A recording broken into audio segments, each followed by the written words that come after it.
Hi everyone, myself Professor Mahesh Sharur. So today I am going to explain the Model 3 of design of pre-stressed concrete, in that flexure strength of pre-stressed concrete members. Okay. So introduction. So when pre-stressed concrete members are subjected to a bending loads, different types of flexure failures are possible at the critical section, depending upon the principal controlling parameters such as percentage of steel of reinforcement in the section and the degree of bond between tendons and the concrete strength of the concrete and the ultimate tensile strength of the tendon. Okay, so in that, first one is fracture of steel in the tendon.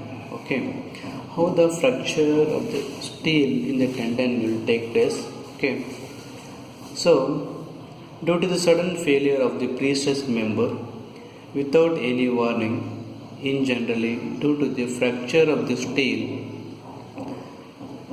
in the tension zone, this type of failure is immediate when the percentage of steel provided in the section is low than when the concrete in tension zone cracks. The steel is not possible to bear the additional tensile stresses transferred on it by the cracked concrete. This type of a failure can be prevented by providing a certain minimum percentage of steel in the cross section. Okay, so first one is fracture of steel in tendon is over. Now we'll come to the next. We'll come to the failure of under reinforced section. Okay. Before that, in this fracture of steel tendon only, the Indian Code IS 1343/1980 prescribed a minimum longitudinal reinforcement of 0.2% of the cross section area in all the cases, except in the case of the pre-tensioned unit, a small section. When high yield strength deformed reinforcement is used, the minimum steel percentage is reduced to 0.15%. Instead of 0. Steel, then it will reduce to 0.15%. Okay, minimum reinforcement. The percentage of steel provided, both the tensioned and the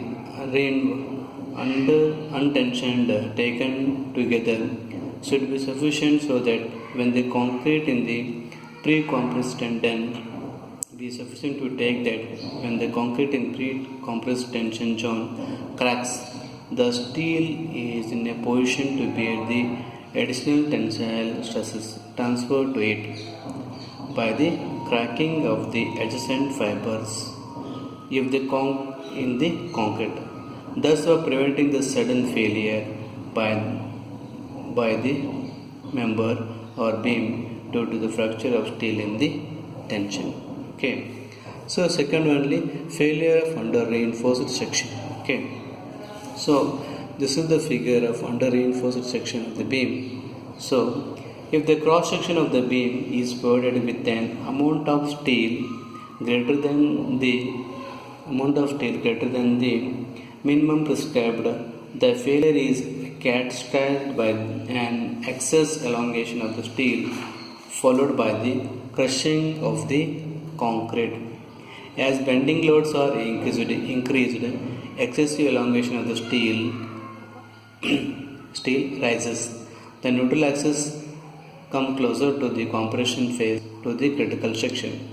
The member approaches failure due to the gradual reduction of the compression zone, exhibiting a large deflection and cracks which develop at the soffit and progresses towards the compression force, large deflection, and wide cracks of pre-characteristic features of under reinforced section is failure. Okay, so here large cracks will be there in this under reinforced section. So next one, the failure of over reinforced section. So this is the figure of the over reinforced section, and this is the figure of under reinforced section. Okay, so in the failure of over reinforced section, in which is expressed in terms of percentage of steel reinforcement, the compressive strength of the concrete and the tensile strength of the steel exceeds a certain larger value, then the section is said to be over reinforced. Generally, over reinforced fail by sudden crushing of the concrete, the failure being characterized by the small deflection. Okay, in this under reinforced section, it carries larger deflection as compared to the over reinforced section. It is having smaller deflection. Okay, so next one is the Indian code provisions. Okay, what is the Indian code provision for the design of the sections? Okay, so this is the cross section of the beam. Okay, breadth, the depth, and this is the effective depth where reinforcement is provided. This is the neutral axis. Okay, then this is XU.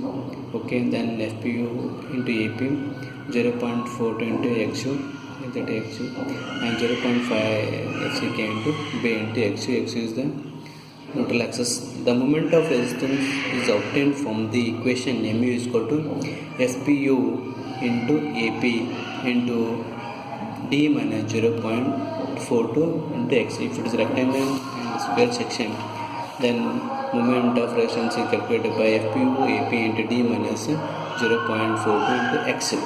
Okay.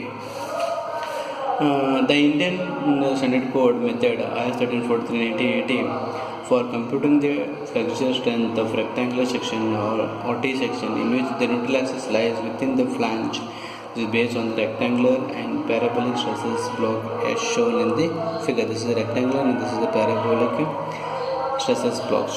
Okay. So this is the equation where mu is the ultimate moment of resistance of the section, and FP is the tensile stress developed in the tendon at the failure stage of the beam.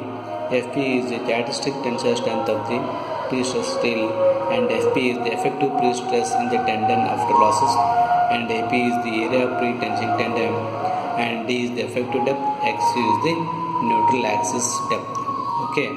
In this, the value of FPU depends upon the effective reinforcement ratio, that is AP into FP divided by BD into FCK. And this effective reinforcement ratio can be obtained from the IS 1343/1980 codebook. Okay, that is the value of FPU and XU are given in the table 7.1 of IS 1343/1980, and the effective reinforcement FP after all losses should be not less than 0.45 times of the FP. So, for the post-tension rectangular beams with the unbounded tendons, the value of FPU and XU are influenced by the effective span to depth ratio, and their values for different span to depth ratio are shown in the table 7.2. So this is table 7.2, and FPU AP FPBD FCK is obtained from table number 7.1 and table number 7.2. Okay, suppose the ultimate moment of resistance of flange section of this section in which the neutral axis falls outside the flange is computed by combining the moment of resistance of the web and the flange and considering the stress blocks as shown in the figure. So suppose if the moment of resistance XU neutral axis lies at the flange, not at the web, then this is the block stress block B, and this is the depth of the flange, this is the depth, and this is the area pre-stressing and breadth of the web. Okay, then this is the neutral axis XU, and 0.45 times of the FCK, and this is 0.42 into XU. Okay, then the 0.45 FCK, that is this here it is FP into APF, and in this block it is